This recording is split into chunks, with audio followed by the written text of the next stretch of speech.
Get on the floor! Do it now! The Special Constabulary is the nation's volunteer police force. Do you know the gent? What's your speed? It's made up of over 20,000 members of the public Oh, he's gone down there. who give their time to fight crime in their communities. Out! Get out of the car! Get out of the car! Specials combine their day jobs Stage, please! and home lives Here's a good boy. with being serving police officers on the front line. Coming up, a man with a knife is on the loose in Cambridgeshire. Stand behind your head! Stay there, do not move! Ross helps a disabled man who's been hit by a van. Do you have any pain anywhere? On my right thigh. Yeah, whereabouts? Is it your hip? And a woman's miraculous escape from a horrific car crash. Any further to the right, she would have been killed.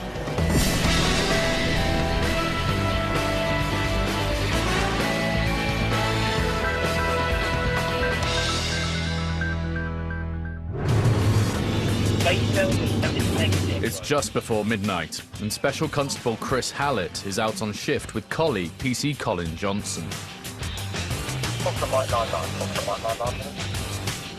A report has just come in of a double stabbing in a town in Cambridgeshire. The perpetrator has fled the scene and is still at large.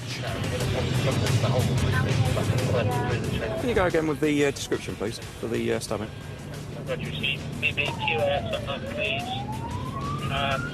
We've got a description of the male, so we're just going to head on the way down there to see if we can find him. Chris has been a special constable for a year and is used to being called to potentially dangerous situations. What was going through my head was, get this chap off the street. Is he going to stab anyone else? Are you going to go home that night?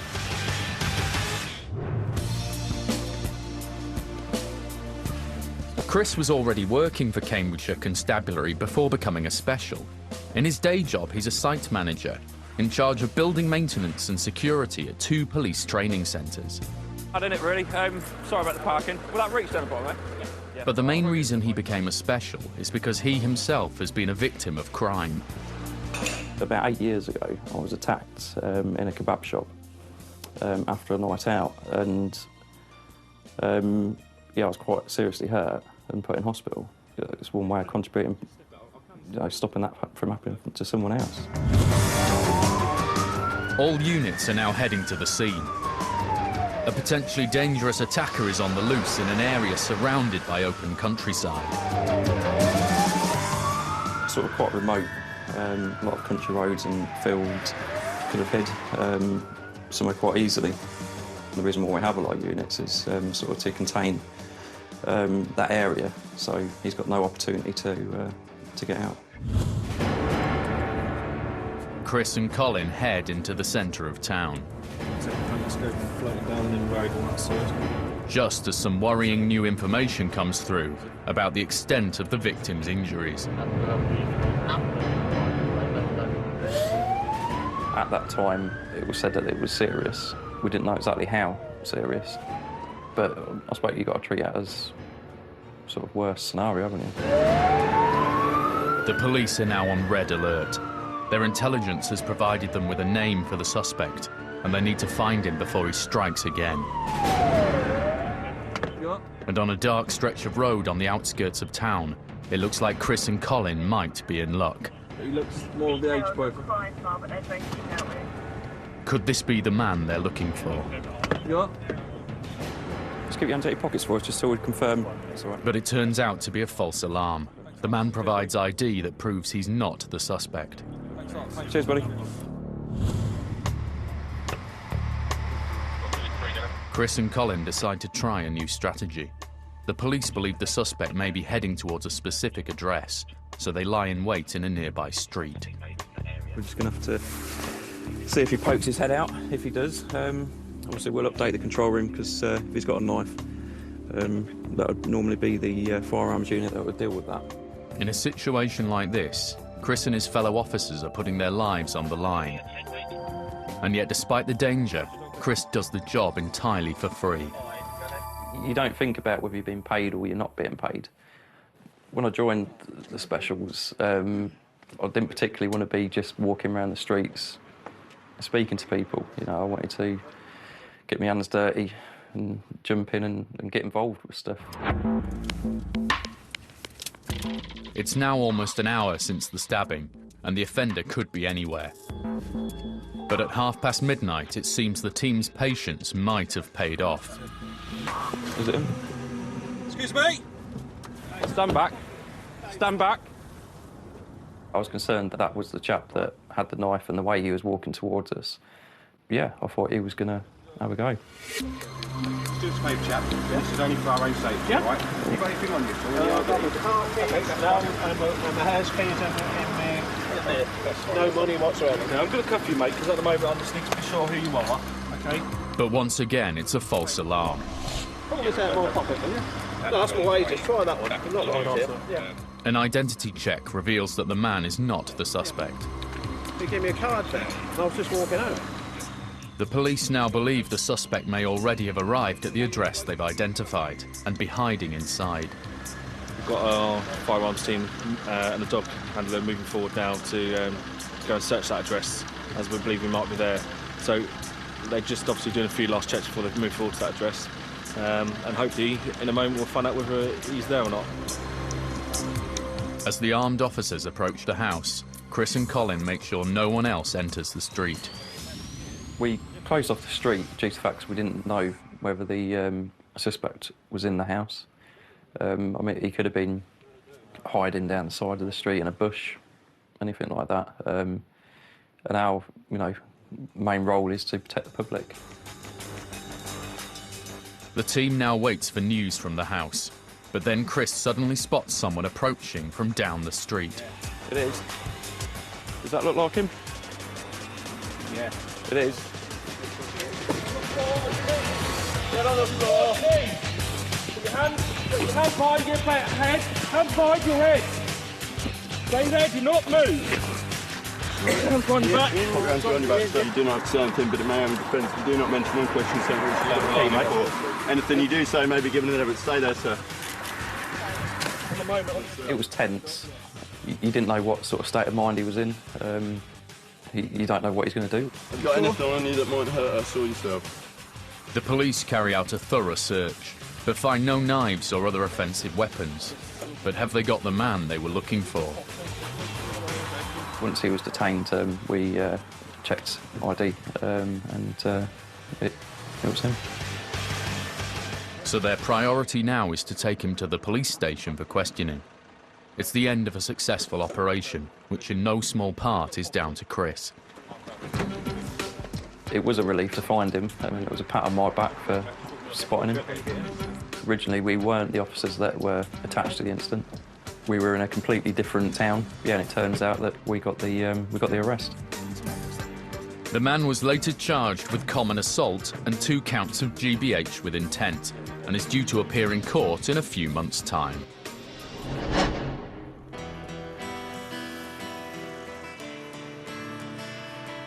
Specials are unpaid volunteers who work alone or alongside the regular police to fight crime in their communities. We got all of them. Don't want to see you walking on the main road again. Come on. Recovery's obviously en route. Specials are not police community support officers. They're fully fledged members of the police force who have the same powers in law as their paid colleagues, including the power of arrest. Stop it. Move over. No. Move out of the way. No. Within many special constabularies, officers can rise through the ranks, from constable all the way to chief specials officer. Ouch, I found a thorn. Let me remind you, you're under arrest and anything you say will be written down.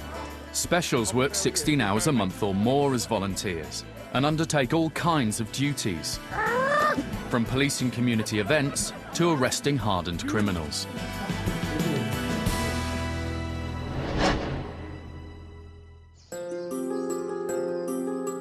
It's a winter's day in Cambridgeshire, and temperatures are well below freezing. Special Sergeant Ross Spaltoff is about to start his shift with PC Samantha McMurray. It was the worst day, I think, of the year that we were in at that time that I can remember. It was very icy, it was very foggy. Visibility on the roads was poor. We came on at 7, I'm sure by 11 o'clock in the morning we'd had 9 accidents, collisions, just in our area of South Cambs alone. Former accountant Ross joined the specials 4 years ago, giving up his evenings and weekends to help the regular police force patrol the streets of Cambridgeshire. He now volunteers full-time as a special. It's always something I've wanted to do. The pay's not really relevant to me. It's just I want to give something back to the community. And Ross now has an added reason to want to give something back. Having split from his ex-girlfriend, 1 day a week he looks after his 14-month-old son, Elliot. Since I became a dad, I mean, it's had a huge impact on, I would say, my life experience. I think it's, you know, a primary reason really now for doing this, in that obviously my son and other, you know, children of his generation, I'd like them to grow up in a safe world and safe environment. Yeah, for me. Thank you. Ta. Ross is so passionate about his police work that he's now been accepted as a regular officer and will start his job in a few months' time. It'll be one of the proudest days of my life, I think, when I hopefully can have that contract to sign and have the passing out parade. In the meantime, he's happy to live off his savings while he volunteers full-time as a special. Today, conditions on the road are treacherous. Ross and Samantha have barely left the station when they're called to a car that has slid off the road into a ditch. Hello, mate. He'd clearly slalomed across the road, slid off onto the grass. No damage to the vehicle, no injuries, but he was just waiting for recovery. Thanks very much, all the best. It turns out this is just the first casualty of the cold weather. Back on the road, Ross and Samantha get a call to another incident a few miles away. Got an RTC come in Packworth Everard, just outside the post office. Car versus wheelchair. Right, so we're first on scene. A van has reversed into a man who was crossing the car park in his wheelchair, throwing him to the ground. How are you?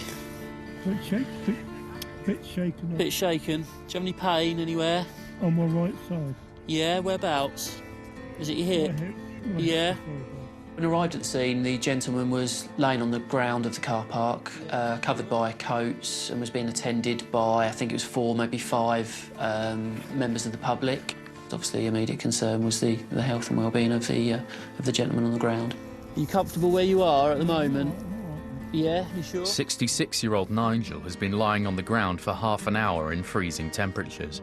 If they don't get him into a warm place soon, he's at risk of developing hypothermia. We're at scene here with this gentleman. He's on the floor with no ambulance. Can you hurry them up, please? Because this guy's obviously very cold on the floor. In the back of the cars, we have obviously the first aid kits, have sort of silver-lined, almost like foil blankets. So we tried to get one round him and more, perhaps importantly, one underneath him to get him off of the floor. Standing out in sub-zero temperatures to help someone in need is all part of the job as a special, but Ross wouldn't have it any other way. I love it. I've done this for over 3 years now as a volunteer, and yeah, I wouldn't choose to do anything else really. It does sort of play a little bit of havoc with your social and personal life, but I was choosing to do this rather than going down the pub, so it was saving me money and keeping me a bit healthier and putting something back into the community.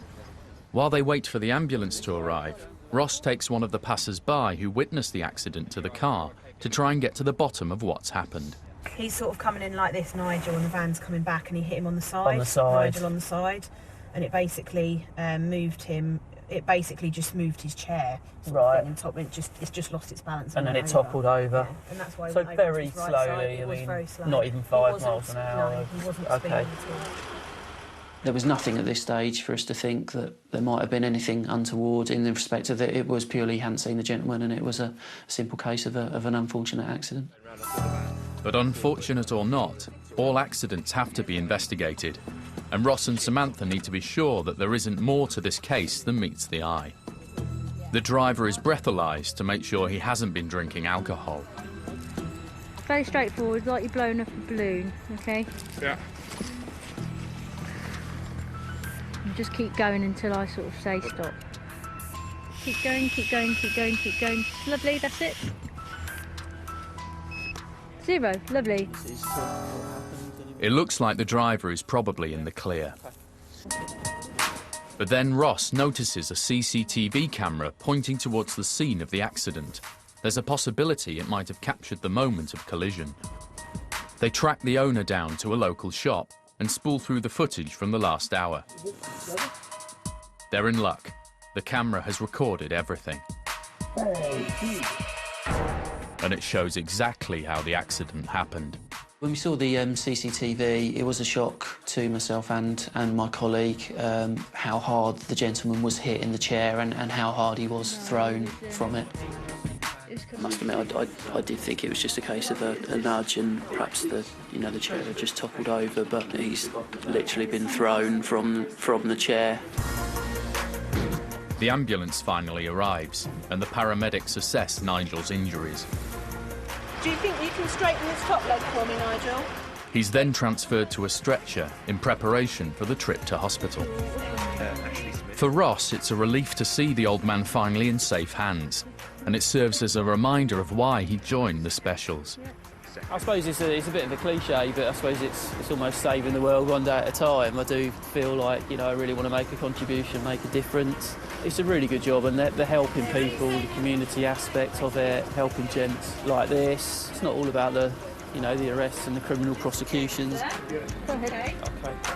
This might appear to be just a very unfortunate accident, but the police must consider whether anybody was at fault and whether to press charges. I'll need to interview the driver. I'm not going to interview him now because he's in a little bit of shock. I'll wait until I've got all the witness statements, and then obviously any other evidence that's gathered, I'll make a decision then. Nigel spent the night in hospital, but was discharged the following day with only minor injuries. The CPS did prosecute the driver, who pleaded guilty to driving without care. He received 3 penalty points, a fine, and was ordered to pay court costs.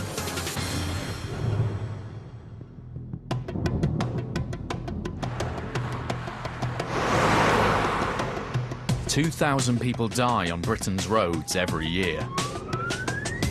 As a special who focuses on traffic policing, Special Chief Inspector Bill Bond has seen his fair share of accidents.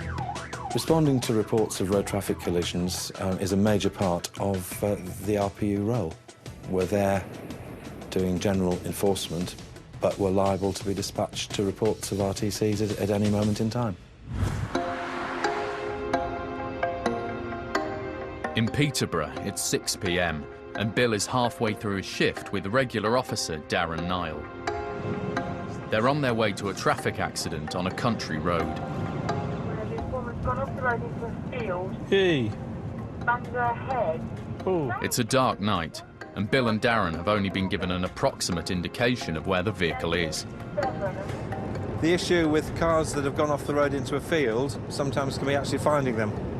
First thing is protect the scene. There's no point in worrying about casualties if they're about to be mowed down by a vehicle approaching from behind. Bill became a special to help people in just this kind of situation, although he prefers to play down the more sensitive side of the job. I prefer to depersonalise it a bit and say I enjoy serving the community. I'm from the stiff upper lip generation. I personally think you're a big softy at heart. Yeah, but I try and hide it, Darren. Before becoming a special, Bill was in the army for many years. I think being in the armed forces is a very good grounding for police work. It gives you the discipline and you're used to wearing uniform. There are lots of things I think people who come to it as a total civilian would find more difficult that somebody who's been in the armed forces just accepts as second nature. Now retired from the army, Bill divides his time between volunteering as a special and running a small lettings company. I'm fortunate in that my company virtually runs itself, which enables me to take time off to do policing. I think in the present financial situation, there's obviously a need for as many specials and other volunteers as the police service can attract. I felt I had a choice with my background of either getting off my backside and doing something or sitting on my backside and complaining. Tonight, Bill is certainly putting his money where his mouth is. A car has come off the road and he and Darren need to make sure the driver is okay and the vehicle is not a danger to other traffic. They find the driver waiting for them at the side of the road. She's clearly shocked, but doesn't appear to have any serious injuries. Right. You're obviously shaken, but are you okay? I think so. Were you on your own in the car? Yeah. So, what happened? I think I hit the curb or the stairs up there. Right. And then I went up it, and then I just couldn't control it, and then I came right across the road. Right, okay. Let's have a look at where it is.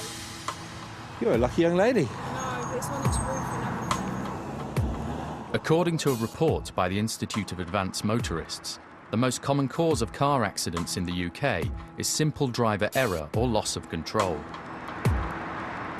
The situation is that a single vehicle travelling on the A47 has, we think, clipped the curb, come across the bank, somersaulted through a fairly substantial 15-foot tall hawthorn hedge and landed on its roof in the field.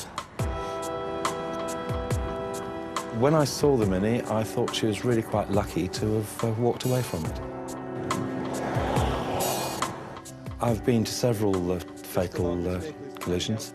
When you deal with these things day in, day out, you're just pleased when you arrive at the scene and the driver and any occupants have walked away from it. Darren takes the driver across to the ambulance, where paramedics will make sure she hasn't sustained any internal injuries. Is she okay? Yeah, I believe it's going to be damage only. Good, I'll get the blow. They've had a good check. Yeah. I've left her my jacket, so when she comes out, because I think half of it is she's actually cold, because she's been standing here. So once she's out, we'll pop her in our car to keep warm. Yep. Miraculously, the driver has escaped completely unscathed. Others are not so lucky. I've been to several fatal collisions. We have to take the bodies of the deceased to hospital as part of the continuity of evidence. It's not pleasant, but it's something you do and get on with. The only times I've been upset by death is when I've dealt with somebody of the same sort of age and gender of a parent that I'd lost recently. But that was very much my own personal situation coming out. After many years spent serving his country, Bill now devotes his time to serving his local community, and he gives his time completely for free. I worked about 1,900 hours last year, so that is roughly working the full-time hours of a regular officer. I do have a sense of pride in what I do. I don't waste a lot of time thinking about the problems that I see in society.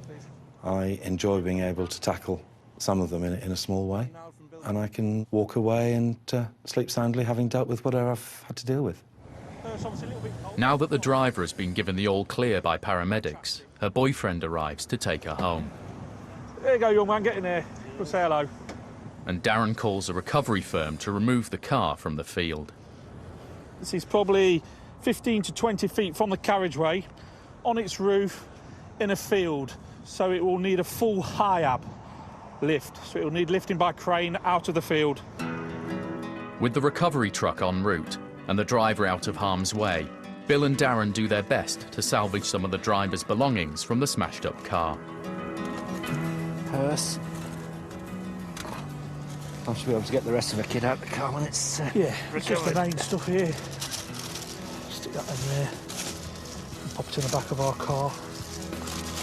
Working as a special is all about teamwork, and where possible, specials are paired with regular officers, something that Bill values highly.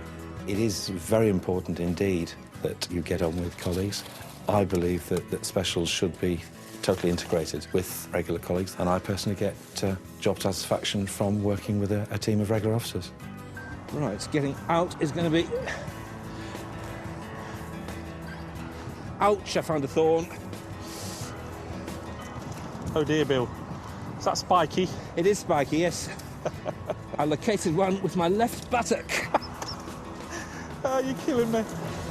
Oh, beautiful. The recovery team arrive and face the mammoth task of getting the Mini back over the 15-foot hedge.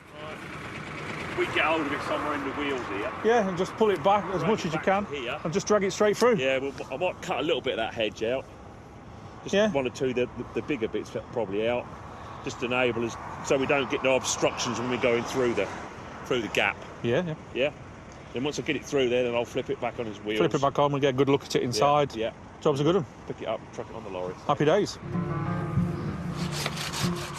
The team get to work cutting through the hedge. That's better.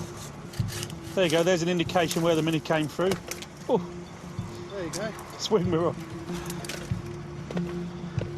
Then they attach some chains to the Mini's wheels and drag it towards the hole in the hedge. We wanted to maintain the integrity of the hedge and to minimise the damage to the landowner's property. The vehicle had to be retrieved. It was a matter of getting it through as small a gap as we could. What are you going to do? Flip it there? Other wind has gone. Are you going to flip it straight down here? Once the car is through the hedge, the team flip it back onto its wheels.